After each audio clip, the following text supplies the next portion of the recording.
In this second Archive Annex video, we look at RCA's commercial releases for the Studio II and Studio III. Since RCA's ill-fated system is fading out in the rear-view mirror of the mainline Atari Archive videos, it's time to finally take a holistic look at its game library. The platform saw 5 built-in games, 10 cartridges released domestically, and an additional 4 Studio II compatible games published overseas for Studio III clones in 1978.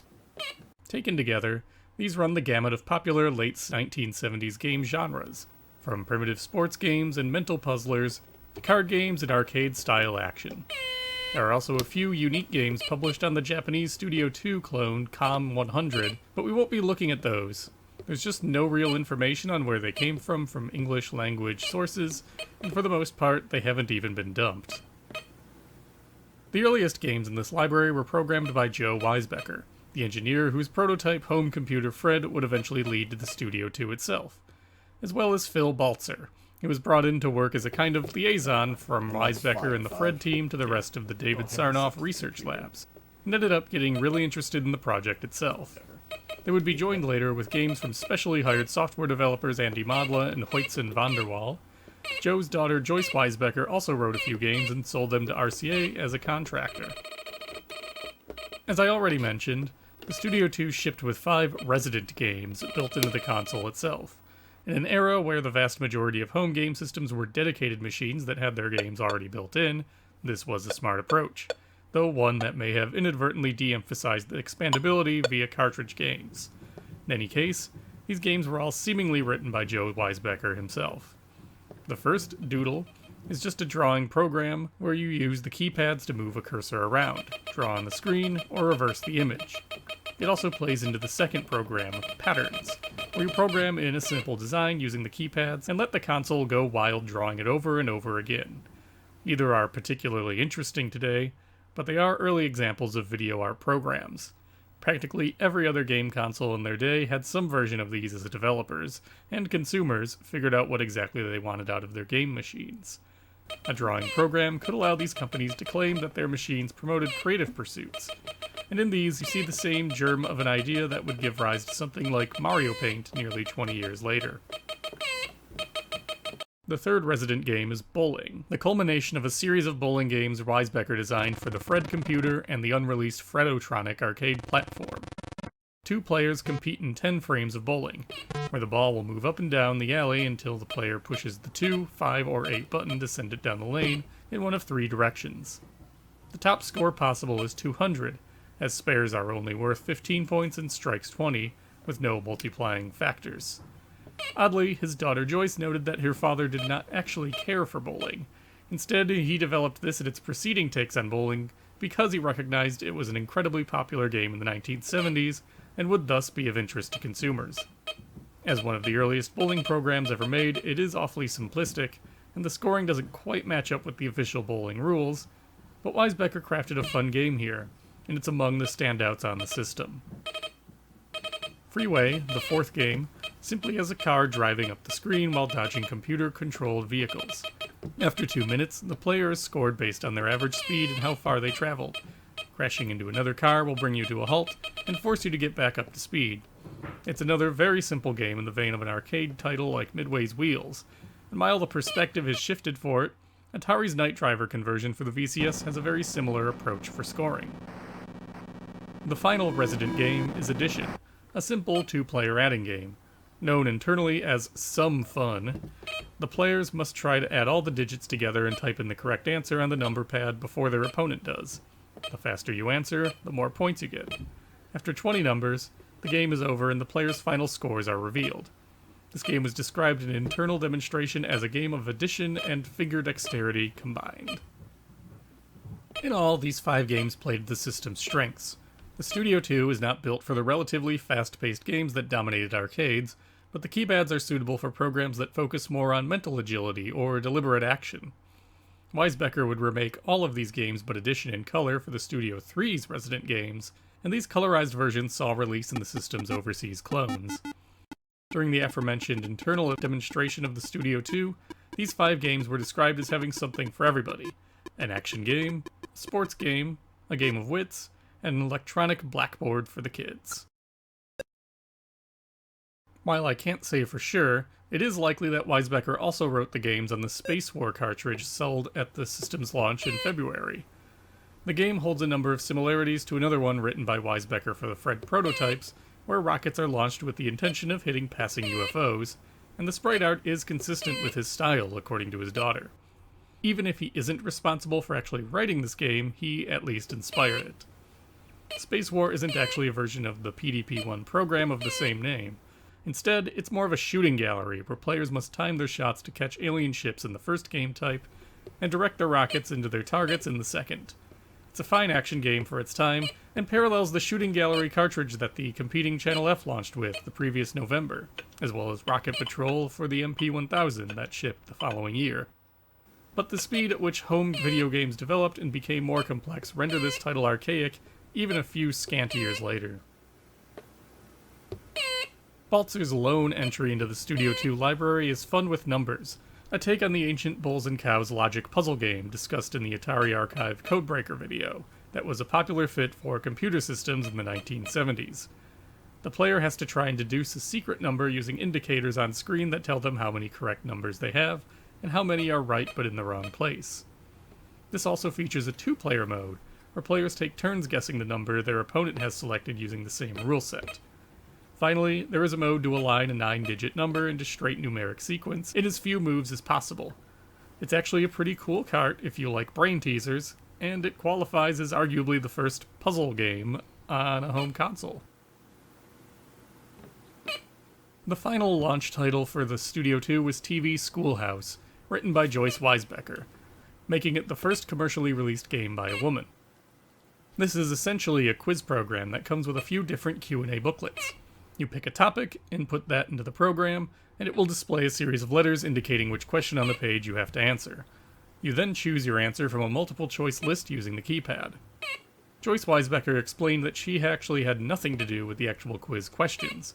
Rather, she wrote the game program itself and turned in instructions on how they could set it up with whatever questions and answers they'd want for it. The topics are largely what you'd expect: geography, history, women's studies, and math. The game comes with 2 educational levels for the quiz books, and some of the answers are actually obscure enough that you could learn a few things playing it, even though it's admittedly not the most exciting game.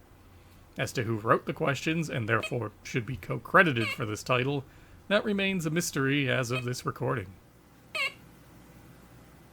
Joyce Weisbecker's second game, Speedway Tag, ended up being released near the holiday 1977 season. The real attraction here is Speedway, a 2-player racing contest that plays similarly to Atari's Grand Track or Indy 500 games, though driving with a keypad is awkward enough that the manual even suggests an ideal way to position your hands. This is another standout on the platform with 2 players, though Joyce noted in an interview that the visuals were limited by the Studio II's low resolution.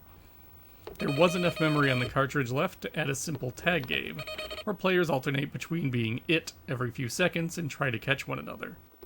Her father had written a tag game for the Fred 1.5 prototype a few years earlier, and while this may not have been directly influenced by that game, it plays awfully similarly. At the end of the day, though, it's just tag. A similarly late release was oddly the first game that Andy Modla wrote for the Studio II, Gunfighter Moonship Battle. Modla had been working at Univac as a systems programmer before seeing an ad in his June 1976 issue of the Philadelphia Inquirer seeking a microcomputer programmer. He came on board as a software developer for the Studio II, working under Weisbecker and Baltzer at the Sarnoff Research Center, learning how to write with an 1802 interpreter language that Weisbecker had constructed. As his first game was a learning experience, he did Gunfighter Moonship Battle because he thought an action game would be appealing. While he ended up feeling it was a bit redundant with Space War already on the market, at the time he felt an action game would let him get an idea of the system's limitations and how it performed. Modla said these games weren't influenced by any game in particular, though given that they bear similarities to Midway's Gunfight arcade game and Space War, it's possible that he had come across those games in some form previously, and the idea stuck in his head. Since Modla wanted to make something playable with one person, he included a simple AI opponent mixed with some random action for Gunfighter. The game was finished in 6 weeks before being sat on by RCA until sometime around October or November of 1977. Modla did succeed in making a neat little action game on the system without very many, though it does show the system's control and speed deficits against similar games on the Channel F and VCS. Modla's second game was Tennis Squash, as the marketing department wanted some kind of Pong clone. The Studio II doesn't have any kind of hardware, sprite control, or paddle inputs, leaving Modla feeling like it was a poor fit, but he did his best to add some spins on the game. And I mean this almost literally, as he added a unique English component to the ball that causes it to curve as it gets close to the opponent's paddle. The squash game type allows for a single-player option where the ball is being bounced off a wall.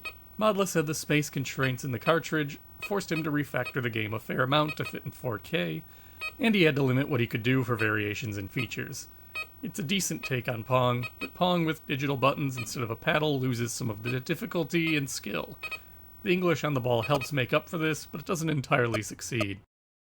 Interestingly, a prototype of the Studio II's Resident games included a different Pong-style game where the paddles naturally fall to the bottom of the screen and rise up when a button is pushed. Modla said he did not have access to this prototype when he wrote Tennis Squash, and he wasn't aware it existed until it was discovered on a data tape in 2018 at the Hagley Library and Museum. Modla's third game was Baseball, as marketing wanted more sports titles. He said with only 4K of space and limited graphical capabilities, the simulation of baseball left a lot to be desired, though he was able to work out the ball in flight in advance based on the angle of the bat, based on when the ball went over the plate. This game is a pretty simple take on baseball, as the outfielders simply move up and down to try and catch the ball before the runner hits the bases. As discussed in the Atari Archive home run video, however, for the time it was a pretty decent attempt at the sport, and by focusing the game down to just batting and catching, it's still kind of fun. As the first baseball video game to hit the home market, the Studio II was recognized by consumers to have the only games around for that and bowling at the time. According to a 1978 product card memo, baseball was among RCA's most popular games, though they noted this was still an incomplete tally. Modla was then asked to do a blackjack game, as casino gambling was coming to Atlantic City and that had gotten the marketing staff in Deptford interested. Since at the time he was also interested in card counting and blackjack itself, it was a natural fit. Since blackjack doesn't require much on-screen action, he found it ideal for the Studio II, and made it as true to the actual game as he could. Unfortunately, there was not enough cartridge space to include the card counting Modla was interested in, but it still stands as one of the most playable versions of the game in its day. The keypads actually work quite well to control the game, and Modla considered it one of his best titles on the system. Indeed, it ended up being upgraded to color and added to the Studio III as one of its resident games, a process that involved more code refactoring and Modla's own macro assembler tools. Interestingly, in that internal demonstration, it was discussed that poker, acey-deucey, roulette, and horse racing were all planned, but blackjack would be one of the only TV casino games to make it out anywhere in the world. According to the previously mentioned product card memo, it was also a game that accounted for 18% of reported cartridge sales on the platform. There clearly was a market for TV gambling games, and despite its limitations, this is a perfectly sound one. From here, Modla started writing games for the Studio III that were backwards compatible with its older counterpart. The Studio III was essentially the Studio II with color graphics, a concession made by Weisbecker following the announcement of the Fairchild Channel F, and better sound capabilities. But the games were compatible between platforms. Math Fun was released as a Studio II game in North America, and it is a simple educational math game. Players are awarded points based on how quickly they answer a math question placed on screen, with a time limit of 10 or 20 seconds. The game includes addition, subtraction, multiplication, division, and a mode that mixes them all up, as well as 4 levels of difficulty, culminating in some basic algebra.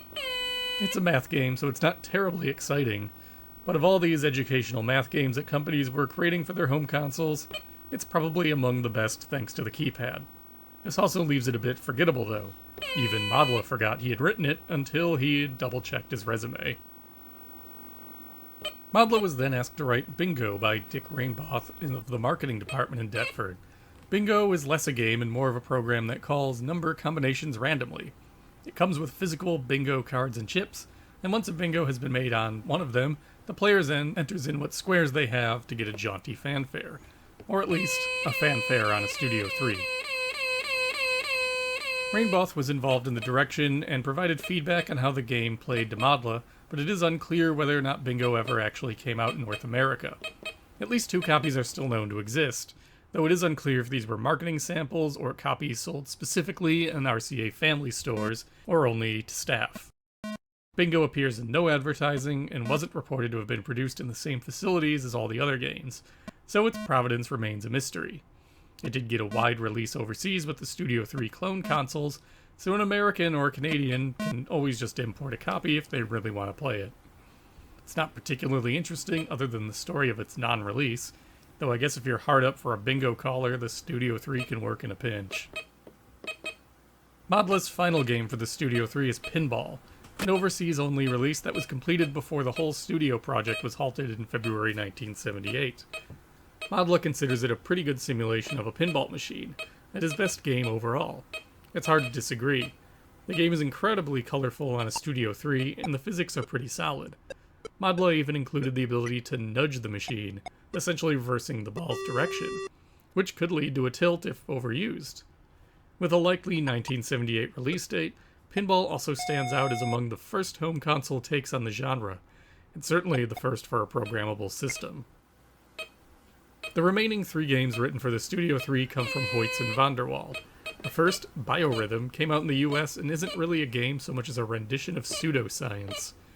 The premise is that some aspects of our everyday lives, specifically physical, mental, and emotional activities, are driven by biological cycles that run over a few weeks.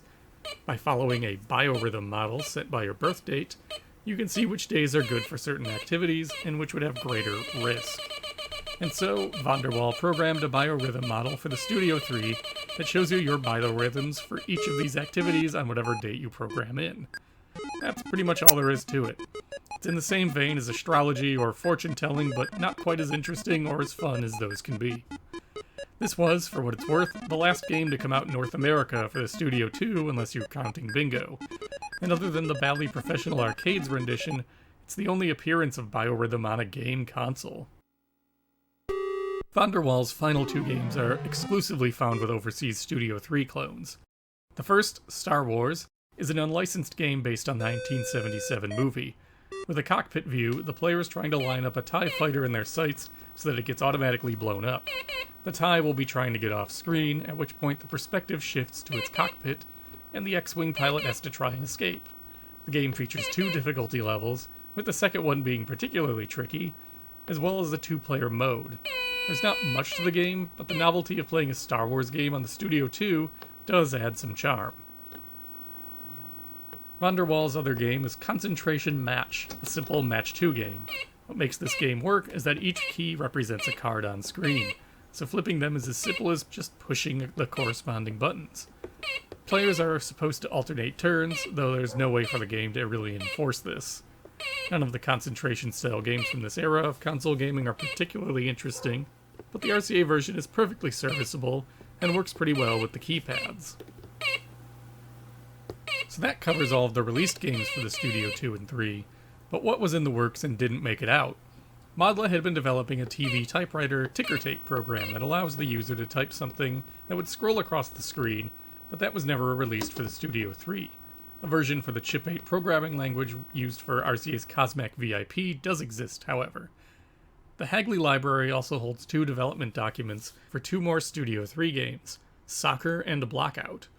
Soccer would have players using the keys on each side to control kicking direction and player movement, with players divvied up into 3 lines that can move up and down, like a foosball table.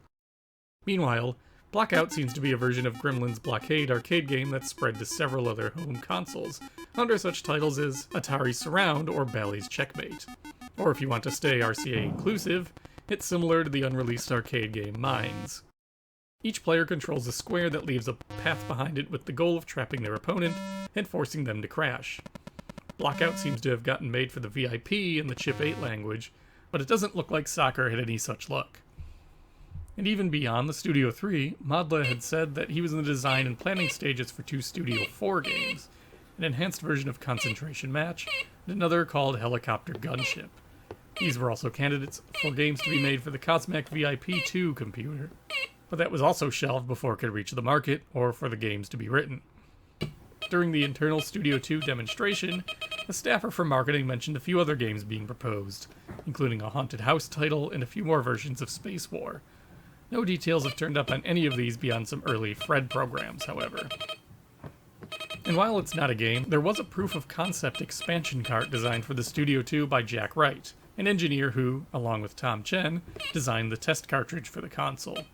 This cart would effectively turn the Studio II into a full-fledged Cosmac VIP computer. Wright said management wasn't interested in pursuing it further, so his expansion never left his workshop.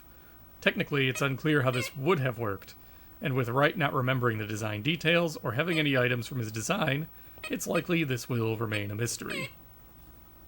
Additionally, once the Studio II was discontinued and the remaining stock liquidated to Radio Shack, Weisbecker wrote up designs for a programming cartridge that could be built with off-the-shelf parts, and had these published in the January through March 1979 issues of the Viper newsletter.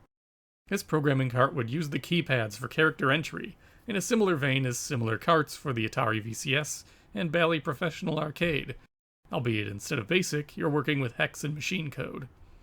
It's an ingenious way to have a low-cost computer to learn to program, but much like Atari's BASIC cart, with no way to save your program, it's essentially little more than an educational device or a novelty. In the end, the Studio II and III combined have a library of games that hit all the major bases you'd expect from a late 1970s programmable console. While standouts like Pinball, Bowling, Speedway, and Fun with Numbers exist, it's hard to actually recommend the console and its library today unless you're really interested in these early days of the game industry.